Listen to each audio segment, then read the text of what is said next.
some reason my camera.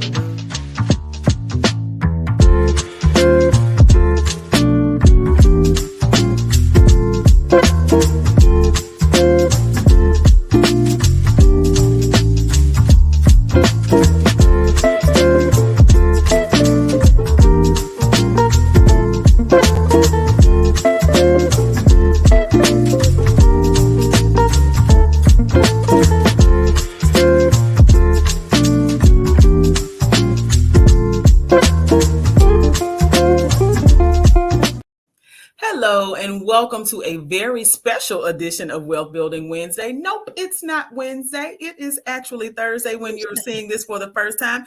It may be a Wednesday when you decide to watch it, but whenever you watch it, this is your invitation to take advantage, as always, of services and opportunities that can help us move beyond poverty, advancing ourselves physically, mentally, socially, economically, and being able to prosper. And so this very special edition of Wealth Building Wednesday, as always, is brought to you by TRHT Selma. TRHT stands for Truth, Racial Healing, and Transformation. We are an initiative that is a part of Black Belt Community Foundation and the Selma Center for Nonviolence. I am delighted to have our guest today. Now, we're not going to take up quite 30 minutes because if you've been watching Wealth Building Wednesday for a long time, you know, okay, 30 minutes, let me get my notepad. Not quite 30 minutes today, just 5 or 10 minutes of your time. But we're just going to start the conversation in hopes that you will join us live on Friday, February 2nd, from 9 a.m. until 1 p.m., not 1 a.m. Listen, 9 a.m. to 1 p.m. at Selma High School as we honor a day of action with our partners, WSFA. So this morning, we have Dr. Rose Irby Wilkins, who is our guest. We are going to talk to her about who she is, what she does, and all the great things that she has to offer the community to help us shift and transition out of poverty. Good morning and welcome, Dr. Wilkins. Well, good morning. First of all, thank you so much for having me. I am delighted to be here on a Thursday, not a Wednesday, but a Thursday, which means we're closer to Friday. Yes, pre-Friday, if you will. So, Dr. Wilkins, tell us a little bit about yourself and your amazing business. You're such an extraordinary resource. Well, I am Rose Irby Wilkins. I am a resident of Selma. And it's now, again, I am originally from Selma. I started here and finished in the class of proudly 71 at Selma High School, the first class of Selma High School. And then actually ended up in Chicago shortly thereafter, after finishing college at the great Alabama A&M University. And so I was married and moved to Chicago, where I spent most of my career. And I would say 30 years in Chicago. And then I decided to retire and I moved back to Atlanta because I wasn't ready to come back to Selma. And then I discovered I was pretending to be retiring. So I actually refired, worked there for a while. And so then I started working back in Selma between Atlanta and Selma. And so then I went into refiring again and opened something I'm really proud of, which I call City Blocks Wellness Center. It was something I started the groundwork in Chicago, but now it has come into full range, and we have both. I manage both a community wellness center here in Selma, as well as community centers in different schools, K-12 schools. And you are an extraordinary, like I said, you are an extraordinary resource to our community, City Blocks. And I believe my first encounter with City Blocks was at Selma High School, where you have a student center. And it's not just for students. I think the faculty and staff can take advantage as well. Yeah, they can. And they do when they become overwhelmed. Yes. And so that particular center grew out of need. We needed to have an opportunity for initially we were looking at it in terms of when kids got in trouble or were about to get into trouble. We needed a place that was not so sterile in terms of sitting in a conference room or sitting in the principal's office. So we wanted a space, and this started in Chicago. We needed a welcoming space so that kids could come in and feel relaxed. And so we kind of put something together that was totally unique. And so when they walked in, they know, wait, this is not a classroom. This is totally different.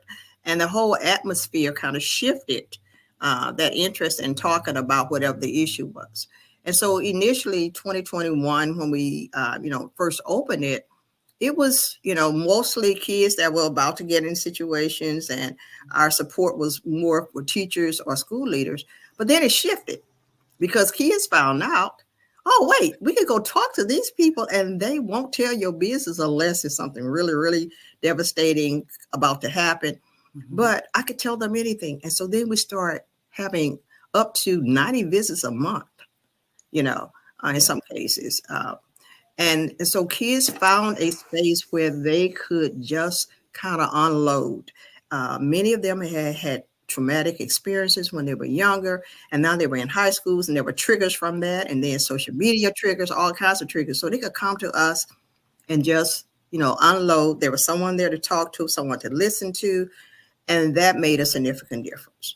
And the other key piece about it was we actually have an app, so we can stay in touch with them outside of the schoolyard, and that was huge for kids because they could text you on a Saturday and let you know if something was happening, and then you can go back and forth with them in that, give them a call. But having that external City Blocks app has really made a difference. From that grew the need to have a community based wellness center to kind of tap into adults. So now we can see youth as well as adults, not only on the school campus, but also in a total separate location.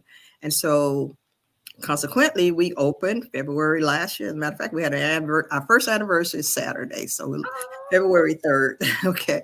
And we opened last year right after the tornado, February 3rd. And we were a little reluctant. Fortunately for us, we didn't get any damage, although we're on Broad Street. And so we decided to go on and open because we felt there's going to be a significant need for people to talk after this, particular tornado occurred. And so how we impact people is that when this particular center, downtown Selma, I call it, everybody say, well, where are you? And I would say, well, we're across from City Hall and next door to the coffee shop. So we merged between the two, where almost everyone knows, right, on the corner of Dallas and Broad. And what has really made the difference here in this wellness center is that we are tapping into the blocks of Selma and outside of Selma. And we are offering something that no one else is offering. We have coaches, and we use that term intentionally because there's still that stigma across certain communities about counseling. We also have counselors, and we determine when a person comes in which best suits that person. For kids, they like the term coaching. So we use clarity coaching, personal development coaching, transformational coaching. Those terms are, okay and palatable for people. And so they don't get all caught up into the stigma of, what mental wellness should look like. Right. How it makes a difference, I think, is that people now who normally would not utilize these type of services are coming to us. Not just for the counseling or the coaching, but we also offer special events, activities for the community. We might have a Friday night wine down, where people can come in and, have some wine and cheese, grown people, of course, have some wine and cheese, have some guided relaxation. We might decide to offer massages. So we're offering different types of activities for not only individuals, but also for groups. And the other thing that's different is that we offer Tai Chi, we offer acupressure, we offer yoga as well as guided relaxation, which gives some outlets. We call it stretching the stress. For areas such as Selma, there is that significant need. When we go back and we revisit January 2023, lots of trauma. That was one of what we consider a huge traumatic event. Yes. Okay. It's high impact. And so what we needed to do is have people understand now. First, you go through, relief, just get me out of this, But then there's that recovery process. And I always like when I'm looking at, when I'm talking about Selma coming out of the tornado, at first when you went outside, it just looked totally devastated. Absolutely. And then trucks and people came in from everywhere to give us some relief, to move things out of the way so we can, move from point A to point B. But then after trucks start moving debris, what did not happen, when we saw all of that physical debris, we did not see the mental debris that was left. Mm-hmm. You know, people who lost things, and people lost their homes. For youth, this is a stuff generation. And so they lost their stuff. Mm-hmm. But for the grown-ups, displacement is huge, when you had a home and now you have nothing else. So you see the physical damage, but you can't see the mental pieces behind that. And that's where our target is.